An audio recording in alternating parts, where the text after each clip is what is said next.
ছোটবেলা থেকে শুনে এসেছি রমজান মাস নাকি রহমতের মাস। এই মাসে আল্লাহ সবার উপরে তার রহমত বর্ষণ করেন, অথচ আমাদের বাংলাদেশের পরিস্থিতি এতটাই ভয়াবহ হয়ে গেছে যেখানে 6 বছর 8 বছরের বাচ্চারাও নিরাপদ নয়, এমন একটা দেশে বসবাস করছি আমরা। হ্যালো এভরিওয়ান, আসসালামু আলাইকুম। কেমন আছো সবাই? আই হোপ ভালো আছো, সুস্থ আছো। সুরানিয়াস ব্লগ থেকে নিহা বলছি। সবাইকে স্বাগতম জানিয়ে আজকের ব্লগটা শুরু করছি।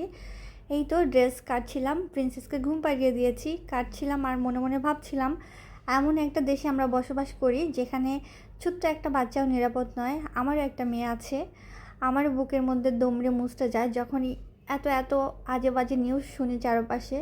ইদানিং ফেসবুকে ঢুকতেই ভয় লাগে, এত এত নিউজ ফিডে মানে একটাই শুধু শব্দ, ধর্ষণ। এটা ছাড়া কোনো শব্দই খুঁজে পাই না ফেসবুকে ঢুকলে। 2 দিন ধরে ট্রমাটাইজ হয়ে যাচ্ছি এত এত নিউজ দেখে, আর বুকের ভিতরে আচমকাই কেন যেন মোচড় মেরে ওঠে। আমারও ছোট্ট একটা প্রিন্সেস আছে, এটা ভেবে সবসময় ভয় পাই। এত এত ছোট বাচ্চারাও নিরাপদ নয়, এমন একটা দেশে বসবাস করছি। এই রমজান মাসেও আল্লাহর রহমত কারো উপরে পড়ছে না, দুনিয়াটা জাহান্নাম হয়ে যাচ্ছে। আল্লাহর রহমত থেকে আমরা যেন বঞ্চিত না হই, সবসময় একটাই দোয়া করি। তবে দিন দিন যেই অবস্থা হচ্ছে দেশে, মনে হচ্ছে আল্লাহর রহমত আর কারো উপরে বর্ষিত হচ্ছে না। মানুষ আর মানুষের মধ্যে নেই, মানুষ সব পশুর মতো হয়ে যাচ্ছে। বিবেক জ্ঞান মনুষ্যত্ব বোধহীন আসলে যারা, তাদেরকে মানুষ বলাই যায় না। শুধু মন থেকে একটাই দোয়া করি, যারা এই ছোট ছোট নিষ্পাপ বাচ্চাগুলাকেও তাদের লোভ লালসা থেকে বুঝতে পারছে না, আল্লাহর গজব পড়ুক তাদের উপরে। দিন দিন এত বেশি ডিপ্রেশনে চলে যাচ্ছি এইসব নিউজ দেখতে দেখতে। যাই হোক, এই তো আমার ভিডিওর শুরুটা দেখে তোমরা বুঝতে পারছো আমার মনটা একদমই ভালো নেই। এত এত আজে বাজে নিউজ শুনে সত্যি আমি এত বেশি কি বলবো, ডিপ্রেশনে চলে যাচ্ছি, যেটা বলে আসলে বোঝাতে পারবো না। এনিওয়েজ, একটু ভিডিওর কথা বলি নেই। আমার যে সকল আপু এবং ভাইয়ারা এই মুহূর্তে ভিডিওটা দেখা শুরু করেছো, ছোট্ট একটা লাইক দিয়ে দিও। প্রথমবার যদি কেউ আমার চ্যানেলটা ভিজিট করে থাকো, যদি ভালো লাগে তাহলে সাবস্ক্রাইব করে দিয়ে আমার পাশে থেকে যেতে পারো।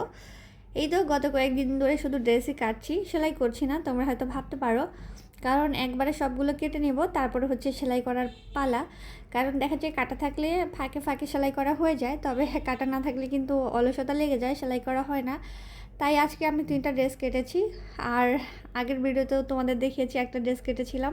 দেন আমার প্রিন্সেসের জন্য আরও 2টা ড্রেস কেটে নেব, তারপর একবারে সেলাই শুরু করব। অনেকগুলো কাজ জমে আছে, সিঙ্কে থালাবাটিও রয়েছে, বাট পানি নেই। তার জন্য ভাবলাম কেন না বসে না থেকে একটু কাজ করি। সেই জায়গা থেকেই তো ড্রেসগুলো কাটছিলাম আর নিউজ ফিড দেখছিলাম। দেখতে দেখতে মনটাই খারাপ হয়ে গেল। আজকে সারাদিন কোনো নিউজই দেখিনি টিভিতে। আমি আমার বাচ্চাকে কার্টুন ছেড়ে রেখেছি, যে কোনো নিউজ দেখবো না। নিউজ দেখলেই মনটা খারাপ হয়ে যায়।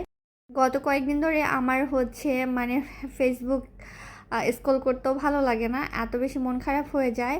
দেন হচ্ছে আমার পেজেও কোনো ভিডিও আপলোড করছি না। সব কিছু মিলিয়ে আসলে কি বলবো, দেশের অবস্থা এত বেশি খারাপ হয়ে গেছে। আমরা আসলে কেউ নিরাপদ নেই, সবাই সবার জায়গা থেকে তাদের বাচ্চাদের, আত্মীয় স্বজন, আপনজন সবাই খেয়াল রেখো, কাছে রেখো, চোখে চোখে রেখো। মাঝে মধ্যে মনে চায় দেশটা ছেড়েই চলে যাই, অন্য কোথাও শিফট হয়ে যাই। কিন্তু কেন যেন এই দেশের প্রতি এত বেশি ভালোবাসা, নিজের জন্মভূমি বলে কথা, নিজের মাতৃভূমি বলে কথা, নিজের দেশ বলে কথা, সব কিছু মিলেই কেন যেন এত বেশি মায়ের কাজ করে। তবে দেশের মানুষগুলো এখন আর মানুষ নেই, মাঝে মধ্যে ইচ্ছে করে যে দেশের বাইরে চলে যাব একদম ফ্যামিলি নিয়ে। অবশ্য অনেক আগেই এই প্ল্যানিংটা ছিল আমার হাজব্যান্ডের, বাট আমার জন্যই যাওয়া হয়নি, কারণ আমার কেন যেন মনই টানে না দেশের বাইরে চলে যাব। সব কিছু মিলিয়ে কেন যেন মনে হয় নিজের দেশে অন্যরকম একটা শান্তিতে আছি। হয়তো অন্য কোথাও চলে গেলে তেমন হবে না, জানি না, এটা আমার ভুলও হতে পারে। যাই হোক, এই তো হাতার কাপড়টাও কেটে নিয়েছি। গত কয়েকদিন ধরে আমার প্রিন্সেস বাইরে যাওয়ার জন্য পাগল হয়ে গেছে। যদিও রমজান মাস, বাইরে তো যাওয়া হয় না, ভেবেছিলাম ওকে শপিংয়ে নিয়ে যাব। তো সব কিছু মিলে না কেন যেন বাচ্চাকে এখন আর কারো উপরে ভরসা করতে পারি না। এই জন্য কারো সঙ্গে ওকে যেতেও দিই না, সারাক্ষণ বাসায় রাখি। জানি ওকে সবাই পছন্দ করে, আমার বাচ্চাকে সবাই অনেক বেশি আদর করে, বাট আমি মা তো, আমার ভিতরে কেন যেন একটু অন্যরকম ফিল কাজ করে। মনে হয় নিজের হাজব্যান্ড, নিজের ফ্যামিলি ছাড়া আসলে কারোর সঙ্গে আমি আমার বাচ্চাকে আর কখনোই মিশতে দিব না, সে যত কাছেরই হোক। আর এটা আমার মনে হয় প্রতিটা বাবা মারই সচেতন হওয়া উচিত, এই কাজটা করতে দেওয়া একদম উচিত না। যাই হোক, ফল কাটছিলাম আর বলতেছিলাম আজকে ইফতারি কি করব আমরা। তো আমার প্রিন্সেস তো ইফতারি করবো এটা বললেই রেগে যায়, কারণ সে ইফতারি খুঁজেই পায় না। যখন আমরা সন্ধ্যাবেলা ওকে নিয়ে বসি টেবিলে, ও বলে এইগুলা তো সব নাস্তা, তাহলে ইফতারি কোনগুলা। মাম্মি তুমি তো প্রতিদিন বলো ইফতারি বানাবে, তুমি তো ইফতারি বানাও না, তুমি প্রতিদিন তো নাস্তাই বানাও বেশি বেশি করে। তো ওকে আসলে বোঝাতে পারি না এগুলাই ইফতারি, যাই হোক এই জন্য আর ইফতারি বলা যাবে না, নাস্তা বানাচ্ছি মানে ফল কাটছি এটাই বলতে হবে। আমাকে সাইড থেকে বারবার বলে দিচ্ছিল এগুলাকে কি বলে মাম্মি বলো তো। তো আমি বলতেছি এগুলাকে কি বলে তুমি আমাকে শিখিয়ে দাও, আমাকে বলে দিচ্ছিল এগুলাকে ফল কাটা বলে। তো যাই হোক, ইদানিং সে এত এত পাকা পাকা কথা বলা শিখেছে। তো মা আমি গল্প করছিলাম সারাদিন আমাদের এইভাবেই কাটে, আর এই তো আমি ফলগুলোও কেটে নিচ্ছিলাম। আজকে আবার মাথা ব্যথাটা হঠাৎ করেই শুরু হয়েছে, কেন জানি না, হঠাৎ করে গরম পড়েছে এটার জন্য হতে পারে। আর আমি একটা জিনিস অ্যানালাইজ করলাম, আমার ঘুমের কারণে মেবি মাথা ব্যথার যন্ত্রণাটা বেশি ছিল। কারণ প্রথম রোজা থেকে শুরু করেই একটা রাতও ওইভাবে প্রপার ঘুম হয় না। দেখা যায় প্রতিদিনই সেই মানে সকালে ঘুমানো হয় একদম ফজরের নামাজ পড়ে। তো এটার জন্য বেসিক্যালি আমার মাথার পেইনটা হয়েছিল, এটা আমার মনে হয়েছে, কারণ এই দুদিন একটু ঘুমিয়েছিলাম এটার জন্য বেশ ভালোই লাগছে। গতকালকের অর্ধেক আপেল ছিল ফ্রিজে, তো ওই অর্ধেকই কেটে নিচ্ছি, একটা আপেলও খেতে পারি না, এই হচ্ছে আমার অবস্থা। আসলে একা মানুষ না, খাওয়া হয় না, কয়েকটা আইটেম একসঙ্গে নিলে অনেকগুলো হয়ে যায়। মনে ভাবছিলাম এই রোজার মাসে অ্যাটলিস্ট যাতে 3-4 কেজি ওজন কমাতে পারি, মনে হচ্ছে সেটা সম্ভব না, কারণ না খেয়ে থেকে থেকে আমার প্রেশার একদম লো হয়ে যাচ্ছে, বাট আমার ওজন একদমই কমছে না। এনিওয়েজ, ঈদের পরে ভেবেছি ডক্টরের কাছে যাব। আর এই হচ্ছে আমার টি টেবিলের অবস্থা, আমার প্রিন্সেস কত কিছু রেখে দিয়েছে দেখো। একটা চিরুনি বের করেছিলাম ধোয়ার জন্য, কারণ চিরুনিটা এত বেশি ময়লা হয়েছে। আমি কয়েকদিন আগে চুলের মধ্যে হচ্ছে কি বলে কিছু দিয়েছিলাম, তো ওইগুলার কালোতে চিরুনিটা একদম কালো হয়ে গেছে। তো ভেবেছি ওয়াশ করব, সে এনে এদিকে রেখে দিয়েছে। তো যাই হোক, টি টেবিলের অবস্থাটা দেখে আর ভালো লাগছে না, একটু ক্লিন করে নেই। অ্যাকচুয়ালি আমাদের সময় যে কীভাবে কেটে যায় আমি সেটা টেরই পাই না, আমি সারাদিন গোছাতে থাকি আর আমার প্রিন্সেস এলোমেলো করতে থাকে। তো এইভাবেই হচ্ছে আমাদের সময় কেটে যায়, সময়ের সঙ্গে একদমই দৌড়ে পারি না। আমার ভিডিওর এই পর্যায়ে যদি কোনো আপু এবং ভাইয়া থেকে থাকো আর লাইক দিতে ভুলে যাও, ছোট্ট করে একটা লাইক দিয়ে দিও। প্রথমবার যদি কি আমার চ্যানেলটা ভিজিট করে থাকো, যদি ভালো লাগে তাহলে সাবস্ক্রাইব করে দিয়ে আমার পাশে থেকে যেতে পারো। আর আমার প্রিন্সেসের জন্য 3টা বই অর্ডার দিয়েছিলাম অনলাইনে, ওর অনেকগুলো বই কিনেছি, বাট আমার মনের মতো কোনো বই পাচ্ছিলাম না। যেহেতু ওর 4 বছর পড়েছে, তো বুঝতে পারছো এখন থেকে তো পড়াশোনা একটু একটু শুরু করতে হবে। আমার আসলে তেমন কোনো চাপ দিতে একদম ইচ্ছে করে না, আমি দেখেছি ওর এইজের বাচ্চাদের মানে এত এত বেশি প্রেশার দেয়, আসলে ওর প্রেশার নিয়ে পড়ার মতো বয়স এখনও হয়নি। আমি একদমই টোটালি ওকে পড়তে বসাই না, কারণ রাতে ঘুমানোর সময় দিনের বেলা যখন ও খেলা করে ওকে আমি সময় দিই, তখন ওকে এবিসিডি, দেন হচ্ছে ইংলিশ রাইমস, তারপর হচ্ছে বাংলা কিছু কিছু ছড়া, এগুলো আমি শিখিয়ে দিয়েছি। ও মোটামুটি এবিসিডির সব লেটারই চেনে। তো বাচ্চাদের প্রেশার না দিয়ে কিন্তু খেলার ছলে অনেক কিছু শেখানো যায়। আর ফনিক্সের এই বইটা দেখে আমার বেশ ভালো লেগেছে, মনে হয়েছে এটা থেকে বাচ্চাকে কিছু শেখাতে পারবো। তো ফনিক্স আর হচ্ছে একটা স্পোকিং আছে আর ওয়ার্ডস আছে, 3টা বই কিনেছি। মোটামুটি 4+ বাচ্চাদের জন্য একদম পারফেক্ট এই বইগুলা। দেখে যেটা মনে হলো, ওয়ার্ডসগুলা একদমই খুবই ইজি এবং সিম্পলি করে দেওয়া, আমাদের ডেইলি ইউজ করার জন্য যে সকল ওয়ার্ডস আমরা ব্যবহার করে থাকি সেমভাবে করা আছে। আর এই তো এটা হচ্ছে স্পোকিং, এটার মধ্যে খুব মানে ইজি ইজি ওয়ার্ডসগুলো দেওয়া আছে। তো 3টা বই বেশ ভালো আর হেল্পফুল হবে আমার বাচ্চার জন্য। এনিওয়েজ, আমার হাজব্যান্ড তো চলে এসেছে, আর এই তো টুকটাক বাজার নিয়ে এসেছে। আমার প্রিন্সেসের হচ্ছে মুখে ক্রিম লোশন শেষ হয়ে গেছে, বেসিক্যালি এটার জন্য ওকে বলেছিলাম একটু মিনা বাজারে যেও। তো এই তো আসলে এক জায়গায় কি বলবো, মিনা বাজার স্বপ্নতে গেলে না, একটা জিনিস কিনতে গেলে কখনোই একটা জিনিস কেনা হয় না, অনেকগুলো কেনা হয়ে যায়। এখানে সাবান নিয়ে এসেছে, অবশ্য সাবান এটা তো আমাদের প্রতিদিনই দরকার হয়, আর এটা অনেক বেশি ইম্পর্টেন্ট। তো একটা আছে, বাকিগুলো শেষ হয়ে গেছে, তার জন্য নিয়ে এসেছে। এখানে হুইল পাউডারও আছে। আর আমি সবসময় থাকতে থাকতে জিনিসপত্র আনাই বেশি পছন্দ করি, দেখা যায় শেষ হয়ে গেলে আবার অনেক লেট হয়ে যায়। আমার প্রিন্সেস বারবিকিউ চানাচুরটা অনেক বেশি পছন্দ করে, ওর বাবারও পছন্দ এটা।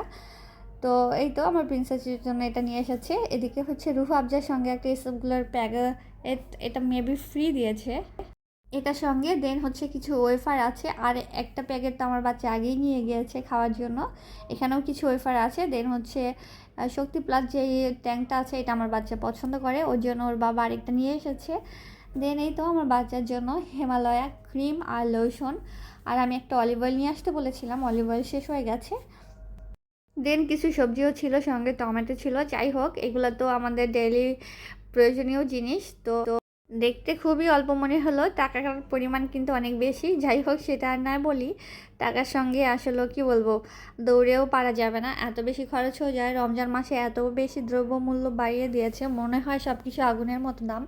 যদিও এটা প্রতি বছরই হয়, এবছর মানে হচ্ছে ব্যাপারটা কিন্তু তা নয়। সেহরির জন্য রান্না করছি, ভাতের আঁচ কমিয়ে দিয়েছি, কারণ নাজিরশাহ চালের ভাতগুলো এত দ্রুত হয়ে যায়, বলক আসার সঙ্গে সঙ্গেই হয়ে যায়। তো তার জন্য একটু কমিয়ে দিয়েছি, কারণ হচ্ছে টমেটোর চাটনি করব। ভাবলাম এটা বসিয়ে দিয়ে ভাতের মারটা ফেলে দেই। এই ভাতটা রান্না করতে হলে না দাঁড়িয়ে থেকে করতে হয়, একদম বলক আসলে সঙ্গে সঙ্গে হয়ে যায়, একটু এদিক সেদিক হলেই কিন্তু ভাতটা গলে যায়। আমার হাজবেন্ড টমেটো এনেই বলতেছিল যে আমাকে একটু টমেটো ভাজি করে দিও, চাটনির মতো রান্না করে। তো নর্মালি হচ্ছে এই টমেটো ভাজিটা খেতে কিন্তু ভালোই লাগে। এই বছর এখন পর্যন্ত করা হয়নি, এই ফার্স্ট টাইম করছি। আমিও এটা অনেক পছন্দ করি। যাই হোক, এটা করব আর হচ্ছে মাছ রান্না করব। আর এই রোজা আসার পরে এত অল্প অল্প রান্না করি, তারপরেও কেন যেন সব কিছু থেকে যায়। এদিকে বাবা মেয়ের তো ঝগড়া লেগে গেছে। ওর বাবা আসছে আমাকে বিচার দেওয়ার জন্য, কারণ প্রিন্সেস নাকি ওর বাবাকে মেরেছে। তো যতক্ষণ দেখা যায় ওর বাবা আর ও একসঙ্গে থাকবে, দুজনে শুধু মারামারি হতেই থাকে। আমার প্রিন্সেস ওর বাবাকে ছাড়া এক মুহূর্তও থাকতে পারে না, আবার যতক্ষণই একসঙ্গে থাকবে ততক্ষণই ঝগড়াই হবে দুজনের। তো বেশি ঝগড়া হয় কি বলবো, মাঝখানে আমি পড়ে যাই, কারণ প্রিন্সেস এসে বলবে বাবা মেরেছে, বাবা আমাকে এই কথা বলেছে। ওর বাবা আবার এসে বলবে আমি ওর সঙ্গে খেলবই না, ও আমাকে বকা দিয়েছে। ও দুষ্ট হয়ে যাচ্ছে দিন দিন। তো বাবা মেয়ের এই খুনসুটিই চলতে থাকে। এদিকে আমার টমেটো সাগর হয়ে গেছে, দেখো কত পানি বের হয়েছে। আর এই পাকা টমেটোগুলো ভাজি করতে গেলে অনেক অনেক পানি বের হয়। এটা নতুন কিছু না, এটা কমাতে অনেকটা সময় লেগে যাবে। তবে রোদে আসার পরে গ্যাস কিন্তু মোটামুটি ভালোই থাকে, খুব একটা যায় না। তো এই তো পাশের চুলায় হচ্ছে আমি মাছ ভাজবো, আর তার জন্য চুলাটা কিন্তু বন্ধ করিনি। এদিকে মনে হলো আগে কাঁচামরিচটা দিয়ে নেই, কারণ দেখা যায় কি ফ্রাই প্যানের মধ্যে হচ্ছে ভাজি রেখে দিয়েছিলাম, তার জন্য সেটা তো আর এখন কি বলবো, মানে ওটা যদি এখন নিতে যাই অনেকটা সময় লেগে যাবে। ওটা হচ্ছে ভাজিটাকে রাখতে হবে, দেন ওটাকে ওয়াশ করতে হবে। তো এদিকে হচ্ছে আমার সেই বিখ্যাত তাওয়া আছে, ওটাই বসিয়ে দিব। ওটার মধ্যে মাছ ভাজি করব আজকে হচ্ছে। কি বলে এটাকে, সরপুঁটি মাছ আছে 4 পিস, ওটাই রান্না করব। আমি জানি এই 4 পিস 2 পিস আবার থেকে যাবে, কারণ আমার প্রিন্সেস মাংস পেলে আর কিছুই খাবে না, সে গরু মাংসের ঝোল হলে ওটা দিয়ে খেতে পারে, এত পছন্দ করে। তো 4 পিস ছিল সরপুঁটি মাছ, এজন্য 4 পিস একসঙ্গে নিয়ে নিয়েছি। হঠাৎ করে একটু গরমটা বেশি পড়েছে, রান্না করছি আর ঘেমে যাচ্ছি। তো আমার হাজব্যান্ড তো বারবার আসতেছে, তোমার তো মাথা ব্যথা করবে, তোমার রান্না করতে হবে না। ও আমাকে একদমই রান্না করতে দিতে চায়নি, ও বলতেছিল শুধু টমেটোর চাটনিতে নাকি তার হয়ে যাবে সেহরি খাওয়া, আর কিছুই করতে হবে না। আমি নাকি সবসময় বেশি বুঝি, একটা করতে বললে আরেকটা করি। এখন যদি মাথা ব্যথা করে তাহলে কি হবে, আমাকে বকছিল এইসব বলে। আমি বলেছি শুধু ভাজবো, রান্না করব না, সমস্যা নেই, কিছু হবে না, তুমি যাও, আমার এখনই হয়ে যাবে। ও এত বেশি টেনশনে থাকে, ভাবে আমি যদি অসুস্থ হয়ে যাই তাহলে বাচ্চার কি হবে। দ্বিতীয়ত হচ্ছে আমি অসুস্থ থাকলে আমার হাজব্যান্ডেরও অনেক সমস্যা হয়ে যায়, কারণ ওর একদমই কাজের উপরে মনোযোগ থাকে না, সবসময় টেনশনের উপরে থাকে। তার জন্য আমার সুস্থ থাকাটা অনেক বেশি ইম্পর্টেন্ট।